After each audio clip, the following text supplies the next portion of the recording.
Hey, welcome! If you're a parent, you have definitely had those moments where you look at your child and just think, what is going on?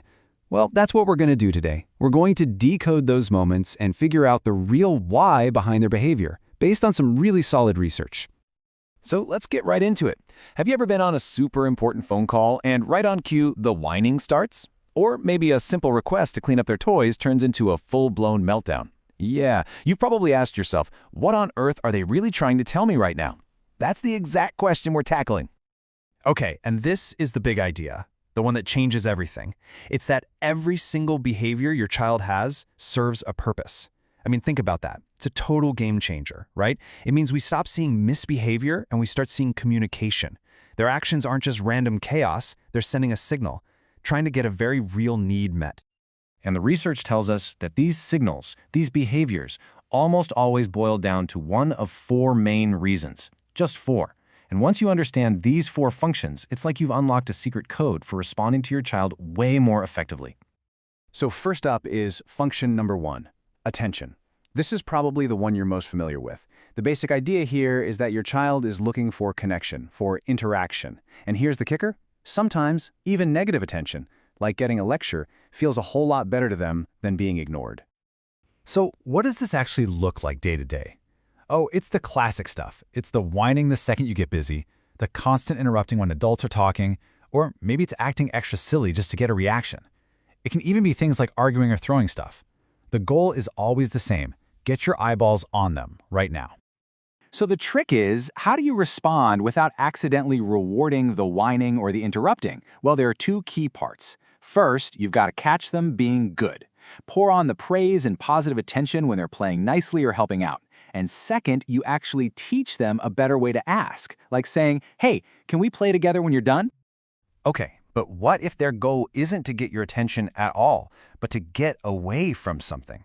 Well, that brings us to our second function, escape or avoidance. This is where the behavior is a tool to get out of doing something, whether it's a chore they find boring, homework that feels too hard, or just a situation that makes them uncomfortable. And I'm sure we've all seen this one. It's the flat-out no when you mention homework, the tantrum that magically appears when it's cleanup time, or maybe they literally hide when it's time to get dressed. They've figured out, maybe not even consciously, that this behavior could be their get-out-of-jail-free card. So what do? Well, instead of digging in for a power struggle, you get strategic. Try breaking that big task into super small, easy-to-do steps. Or, make it a game. Who can clean up the fastest? But honestly, the most important thing here is consistency. You have to show them that, nope, this tantrum isn't going to work. Once they learn that, they'll stop using it. Moving on to function number 3, access to tangibles. This one's pretty simple. The behavior is all about getting a specific thing or an activity. A toy, a cookie, more screen time. They want something, and this behavior is their strategy to get it, like right now. And oh boy, have we all seen this one in action. It's the classic meltdown in the grocery store candy aisle, right? Or grabbing a toy right out of their sibling's hands. It's that huge frustration when you say screen time is all done. The behavior is a direct, though maybe not very skilled, attempt to get that thing they want. So how do we deal with this? The game plan here is all about teaching patience and managing those big expectations. Setting really clear rules before you're in the moment helps a ton. So does offering choices they can have. And teaching them how to wait, maybe with a visual timer, is seriously a life skill that will pay off for years to come. All right, our fourth and final function is one that sometimes gets missed. It's all about sensory needs. Now, this behavior isn't about you and it's not about a toy. It's about their internal world.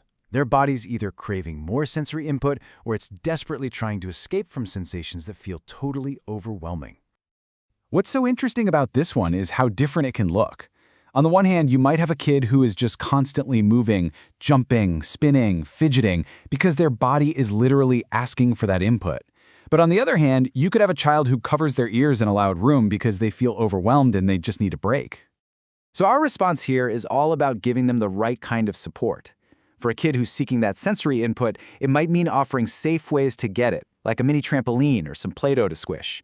But for a kid who gets overstimulated, it's about creating a calm, quiet space they can go to and teaching them simple tricks like taking a few deep, slow breaths. All right, so let's pull this all together. Think of this table as your own personal parenting playbook. It's so simple, right? You see the function, what your child is really trying to say, and it connects you right to a positive way to respond. So when they're yelling, "Look at me," you give them praise for something good. When they're saying, "I don't wanna," you break the task down. It's a fantastic little cheat sheet to have in your back pocket. So when you step back and look at the big picture, the main takeaway is pretty clear. Understanding the why changes everything. It's the first and most critical step. Once you know the function behind the behavior, you can stop just reacting to it and start actually guiding your child toward better, healthier ways to get their needs met.